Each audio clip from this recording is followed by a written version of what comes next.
வணக்கம் ஃப்ரெண்ட்ஸ், நாம் இன்றைக்கி ஒரு குயிக்காக செய்யக்கூடிய மேங்களூர் ஸ்டைல் நீர் தோசையும் ரசாயனாவும் பார்க்கலாம். இது காலையில் நீங்கள் எந்திரிச்ச உடனே கூட ஒரு கப் அரிசி ஊற போட்டு ஒரு 3 ஹவர்ஸில் இதை அரைச்சி உடனே செய்யலாம். ஸோ ஒரு கப் பச்சரிசியை நல்லா அலசி கழுவி எடுத்து வச்சுட்டு ஒரு 3 மணிக்கூர் ஊறினதை மிக்சியில் போட்டு நைஸாக ஒரு பேஸ்ட்டாக அரைச்சிக்கணும். அரைச்சதுக்கு கூட அரை கப் தேங்காயும் சேர்த்து இன்னும் ஒரு ஸ்மூத் பேஸ்ட்டாக அரைச்சி வச்சுக்கணும்.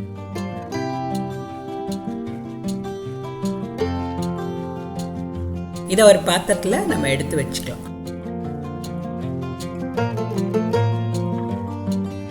ஸோ இதுக்கு தேவைப்பட்ட உப்பையும் சேர்த்துட்டு அந்த மிக்சியை அலசின தண்ணி வேற எக்ஸ்ட்ரா தண்ணியும் நிறைய சேர்த்து ஒரு நல்ல தண்ணியாக இருக்கணும் அந்த பேட்டர்.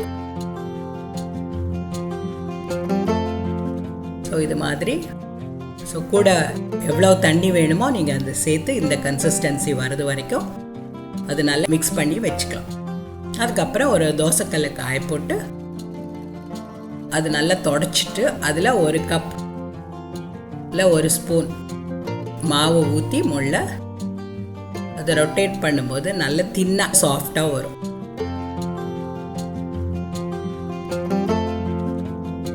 கொஞ்சம் நெய் விடும்போது நல்ல ஒரு வாசனையாக டேஸ்டியாக இருக்கும். ஸோ இது மாதிரி ஒரு பக்கம்தான் வேகணும்.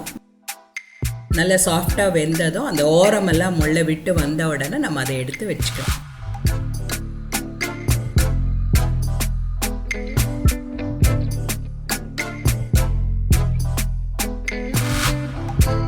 ஸோ இந்த நீர் தோசை ரொம்ப குயிக்காக உங்களுக்கு அது இட்லி தோசைக்கு பதில் ஃபார் சேஞ்ச் பண்ணலாம். அந்த ஓரமெல்லாம் அப்படியே விட்டு வரும்போது அப்படியே முள்ள அதை எடுத்து வச்சுக்கலாம்.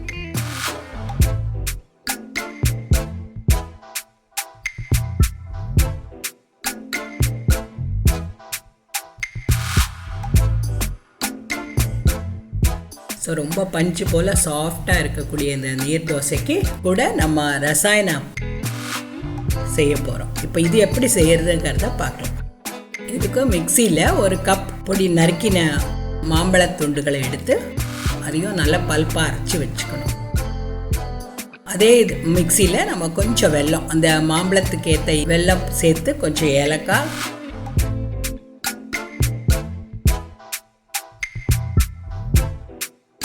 கொஞ்சம் தேங்காய் இவ்வளோ சேர்த்து நைஸாக அரைச்சிக்கணும். ஸோ அரைச்சதையும் அதுக்கு கூட சேர்க்கலாம்.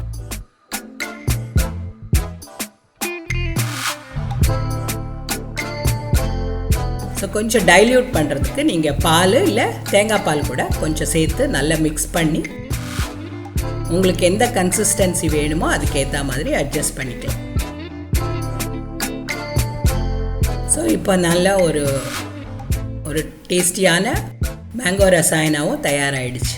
நீங்கள் இதுவும் சர்வ் பண்ணலாம். வேணும்னா கார சட்னி கூட வச்சு அதுக்கு கூட பரிமாறலாம். ஸோ இந்த ரெசிபி உங்கள் எல்லாருக்கும் பிடிச்சிருக்கோன்னு நினைக்கிறேன். ரொம்ப குயிக்காக செய்யக்கூடிய இந்த பிரேக்ஃபாஸ்ட்டு நீங்கள் செஞ்சு பார்த்துட்டு உங்கள் கமெண்ட்ஸ் எனக்கு எழுதுங்க. அண்ட் கமலோஸ் கிச்சனுக்கு சப்ஸ்கிரைப் பண்ணுங்கள். Thank you, enjoy.